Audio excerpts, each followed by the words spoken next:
Hi and welcome back to Bump Love. Previously we were talking about the education that we've received, that we're giving our children, and what we hope this education is going to do for our children. Now today we have a guest with us, Sekagya Bagarukayo. She's going to dig deep in on the different aspects of education, the education philosophy, curriculum, all of that interesting stuff. But why would we bring her? So let's just talk a bit about Diana. Diana is a wife, she's a mother, she's an economist, she's a travel enthusiast, she's an author, she's passionate about a beautiful Africa, she's passionate about skilling the youth. Right now she works with the World Bank and she works in education, but she's also the founding member of Phenomenal Women Global. Like, hey. Wow! Phenomenal, woman phenomenal. A force to reckon with. We're so excited to have you. It was not that easy to get her. I don't know how many times we've tried to get you onto this show, especially when we talk about things education. And so it's so good to have you for the show. Thank you for accepting to be here. So what is education philosophy, and what are the different kinds of education philosophies in this world anyway? Yeah. Okay. Thank you very much, Manuela, and nice to meet all of you ladies. I watch the show, so it's great to be here. So we're going to talk about education today, and most people don't know a lot about the theory and the background of education. Yeah. But I think as parents, as mothers, it's important for us to go back into history. Over the years, there have been many theories or many different perceptions of how we learn and what the goal of learning should be. And I won't go into all of the philosophies, but I'll describe a few of the key ones which we follow now. And most of those have come from way back, from pre-colonial to the 1920s. Those philosophies go on changing, and new people come up with different philosophies. Yeah. So just to give you an example of, I'll pick three. And in simple terms, we can look at them as traditional and modern, or traditional and contemporary. Okay. Yeah. But if you look at the philosophical words, one of the first philosophies that I can share with you is called Essentialism. And Essentialism, that philosophy just believes that there's certain knowledge that is essential. So just take it from the word essential, that is core. There's certain things that as human beings we need to know, certain beliefs, certain information, and you must know these. Whether you're born in whichever country or whichever religion, that philosophy believes that there are certain things that are essential and you must know. Oh wow. And therefore, if it is essential and you must know it, the educationalists who believe in this philosophy will then ensure that they teach it to you. Yeah. Oh yeah. Because you must know it, so it has to be taught. You don't know it. Yeah. It has to be taught. And we can't wait for you to know it. Exactly. It has to be taught. And they will also ensure that they then test you on it. Have you learnt it? Yeah. So if it is a fixed, if it's a fact. Okay. To give an example, all of us who maybe went through the national education system here, we learnt about maybe the Alps in Switzerland. Yeah. The Alps in Switzerland are a fact. They are there. They occurred through a certain formation. They have snow on the top. Yeah. You're all given the same knowledge by the teacher, and then you're tested. So that is really the traditional Yes. system. Yeah. And some people look at traditional must be bad. It doesn't necessarily mean that tradition is bad or it's outdated or it's old-fashioned. It's really an individual decision to choose, which philosophy you go by. Okay. Just to give you that example. Then the other philosophy, which is still traditional, is called I can't pronounce the word, but it's the Traditionalism. Is that the correct pronunciation? The one that when the colonialists, and I'll pick the colonialists, came to Africa, they felt that Africans need to acquire certain knowledge about Western civilization. So, as much as we were here in our own African beliefs and traditions, Many of us whose parents or even grandparents went to school in the colonial days were taught certain things. You were taught how you behave, how you eat, how you talk, and that was a certain standard. So that is still a traditional philosophy, that there are certain things you need to know, there are certain core values which are not changing even if the world changes. True. Yeah. True. Then on the flip side, or on the other side of the modern contemporary, is another philosophy which is called the existism. And existentism believes that everybody is an individual. Oh yeah. Okay. Everybody has different interests, different skills, different appreciation of life. Yeah. And therefore there is no fixed or core knowledge that they people need to have know. to acquire. Oh wow. People may be interested in learning certain things and not learning other things. So in comparison to the traditional philosophy, this is more open. Yeah. You know, you would not find, you probably wouldn't find compulsory subjects, because it depends on what your interest is, what you want to learn. So it's really the non-traditional. And in this kind of philosophy then, it means that it recognizes that each and every one of us is different. Yeah. Just to give you a bit of a background of the philosophy. Wow. And those are the key ones which we can categorize into traditional and contemporary. Okay. Yeah. So we have a really good and broad understanding of philosophies. How does one then move from a philosophy to a curriculum? Would normally then look at the philosophies that exist. And I've just mentioned 2 to 3 philosophies, but there are lots of philosophies. There's even some that are more focused on religion first, before education. Yes. You know, as religion being superior, Yeah. education second. So different institutions normally look at the different philosophies and decide which one is suitable for them. You know, and without even giving examples, you can already see it in our different schools because of the different purposes. So moving from philosophy to curriculum, one, the first thing for an education institution or a country would be to decide which philosophy are we following. Yeah. Once you've decided, okay, we want to follow traditional, let's say, for example, traditional philosophy, because it introduces structure, because we feel our people need to have certain information, because it introduces a lot of order, because there's certain things people want to know. Once you have decided that that is the approach you want to do, the curriculum is simply defining what subjects do we then teach. Yeah. How do we teach it? When do we teach it? Who teaches it? It's just the belief. So now that we believe that our people need to learn something, how do we package it? So the curriculum is really the packaging of the education philosophy. Yeah. That's true. So what is the education situation in Africa?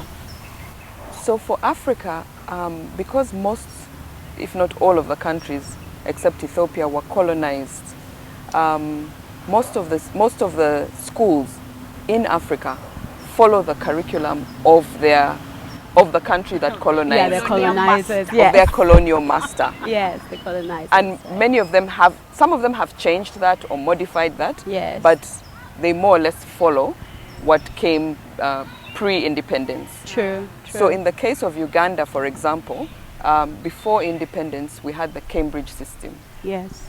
The Cambridge system, a lot of it is traditional philosophy. True. And then modified it to make it national, or to take it as ours, to add in our content. To make it we localized it. Okay. So we added in our content, True. you know, as far as the history, you know, the geography of the country and all that. But the system that we use Is Cambridge. is really, really Cambridge, and is really traditional in the way it's delivered. Yes. The teacher talks to the students, Yeah. because in the traditional system, the teacher has the knowledge and they're imparting knowledge on the children. Yes. The children all need to learn certain things, Yes. and therefore they are assessed. All need to learn that curriculum at the same pace, True. and you're assessed at the end of the year. True. So that is really, you know, the philosophy that we took as a country. And you know, in terms of how that now is implemented in Africa and how that plays out, it varies, as we all know, because we know that people are different. Yeah. And what historians say about that traditional philosophy is that many times it develops a class of people, because not everybody is able to keep up Yeah. with that. You know, this is the knowledge and this is what you'll be tested, and it's a pass or fail. It's not really a progressive. Yes. Yeah. So for Uganda, we've adapted that system, and it hasn't. I can't say it has completely been successful. Yeah. So over the years, the Ministry of Education has been revisiting the curriculum to see, okay, how do we make it more learner-centered? How do we not only have the final exam, but also have continuous assessment to see how a child is learning over time? Yeah, so just, you know, to cut it short, we adapted the British curriculum, but we've tried to modify it. Okay. But unfortunately, not all the children, as you know, not all the children enroll to go to school. No. Yeah. Many of them drop out along the way. And to make matters even worse, by the time you reach P7, you'll find like half of the children that started from P1 have actually fallen dropped off. out. Yeah, mainly because of finances. But unfortunately, when they drop out, how do they then apply what they have learned? Yeah. If they have not learned to be creative, we may need to look in future at more flexible or more contemporary curriculums that ensure that at whatever stage I stop going to school, I am still able okay. to do something, Yeah. because I have been taught to research about opportunities, I've been taught to create things. Yeah, so for me, that's one thing I'm passionate about in looking at, is this the right education for Africa? So as a parent, what should I be looking for in a child's school? Well, as a parent, first of all, you need to know the philosophies, you know, the ones that I've tried to explain. And it's good for you to go back and research and see what are the philosophies, you know, because many of us take our children to schools because our friends are taking them there. Oh, yes. They're like, Manuela, where do your yes. kids go to school? I like your daughter. Let me take my child there. Yeah. That's true. You know? Or you think, oh, I've made a lot of money now. My kids must go to international school. Yeah. Which one? Which is the most expensive? Which is the most expensive? Let me take my child there. Yeah. You know? Yeah. But it's important for you to first know what are the different philosophies. And even when you go and visit these schools, ask them, what is your philosophy? Or if they don't know what philosophy is, which may be unfortunate, ask them, what is your personal belief about education? So that they can tell you, no, for us here, we believe every child is an individual and they have different creativities and they learn at their own pace. Then you know, hey, okay, that one is on modern, contemporary. Yeah. If you go there and they say, you know, no, here we want our children to, you know, we want them to gain knowledge. Whoa. And they're all different. Yeah. So we need to first understand our children. True. My son, when I had my son, he's very focused. He's bright. We took him to nursery. He was the best in his class. Okay. So I already knew that, okay, I know where he needs to go. You know, I need to put him in the best institutions that can take him, you know, he's already going in a certain direction. It's clear, he's disciplined, he's wakes up early, he knows what he wants. Yes. And then when I had my daughter, you give her something to do, she changes, she does something else. You tell her what to do, she changes, she does something else. So I said, what's happening with this child? And I said, no, this child now needs to go to, I don't want to mention the schools, but Yeah. she needs to go to like Another Namaskonga Primary, and they fix her. And she, you know, that's what I told my husband. And he said, no, don't put my child in a box. She is different from her brother. So it's important for you to know your children, their understand your personalities, child. and where they thrive. Where they'll thrive, yes. If they're going to be a doctor, lawyer, engineer, and you see that coming, maybe they would thrive more in the traditional setting. Oh yes. Because if you're going to be a doctor, there's certain knowledge you have to gain. Yes. It doesn't matter what you think. It's not about your creative. Yes. Say, let's cut here instead of here. It may not be. in one place. It may not be. Yeah. So it's just understanding. Okay, how does my child think? How do they operate? What are their interests? Yeah. Manuel, I've spent 30 minutes with your children, but I've already pop. I'm like, they're very different. Yeah. And you might start them in the same school, but they probably need different schools, different That's curriculum. So true, Yeah. Yes. So very true. first thing, understand the philosophy. Next thing, understand your children. Yes. The next thing I would say is go and visit the schools. Other schools have taken them the way they are. Yeah. Other schools, you'll find schools taking, for example, the Cambridge curriculum, Okay. but the teachers were trained in the national system.